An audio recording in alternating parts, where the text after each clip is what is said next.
Before I get into the main point of this video, I'd like to just talk about some of the things I found here. This is inside a Horizon Hobbies StratoCam airplane, twin engine.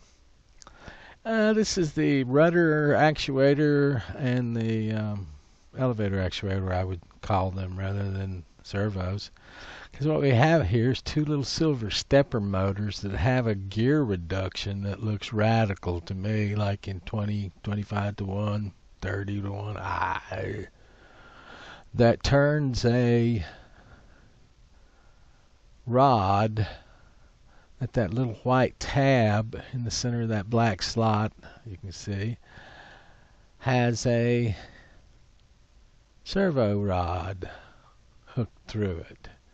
And one goes out the back, and then up the top you can see the second one. You can sort of see the silver servo rod sticking through the hole. And that's the elevator one, by the way. So these little bitty stepper motors just turn at unbelievable speeds, which is then reduced, fed to this threaded rod and turned into linear motion for the servo movements. Anyway, this is out of the StratoCam, made by Horizon Hobbies.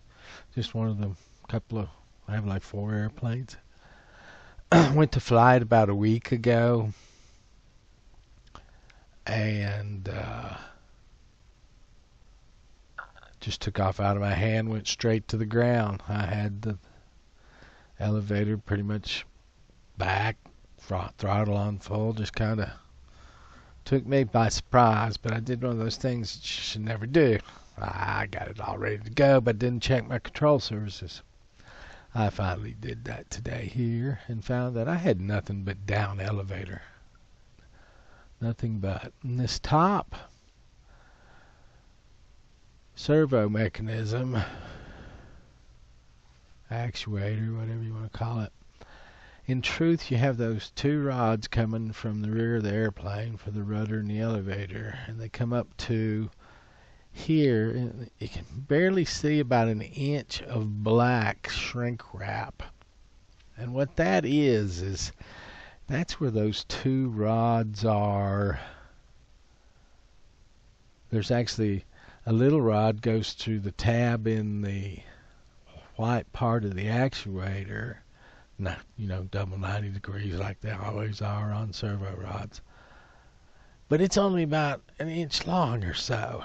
So to connect it to these push rods coming from the rear of the machine, you have to put shrink wrap over the top of them and shrink it around the 2. I guess you don't have to, but that's what they chose to do.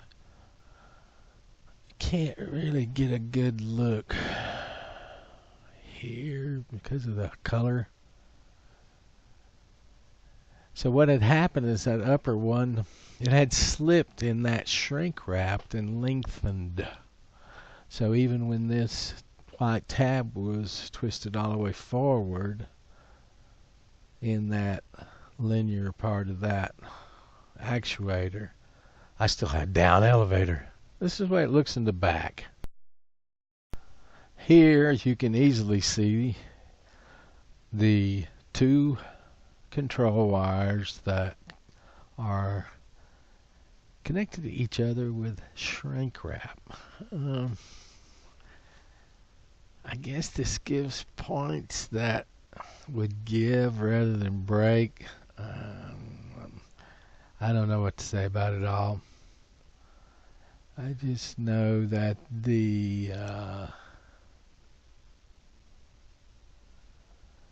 upper rod inside the fuselage had slipped in that shrink wrap, and the rod was much longer than it should have been. I just took 2 pair of needle nose pliers and kind of pushed the two rods towards each other.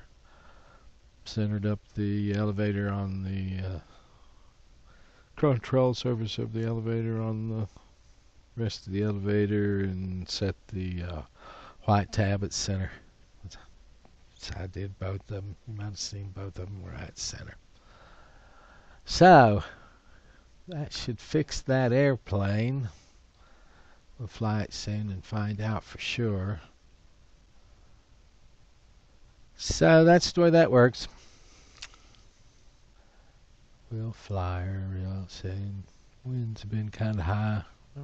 Nicest evening, but then it was dark. Oh, on the rudder side, this is the same thing. It's all real flimsy stuff. I think I'll put a little epoxy on my fingers and rub it on them. Have a good one.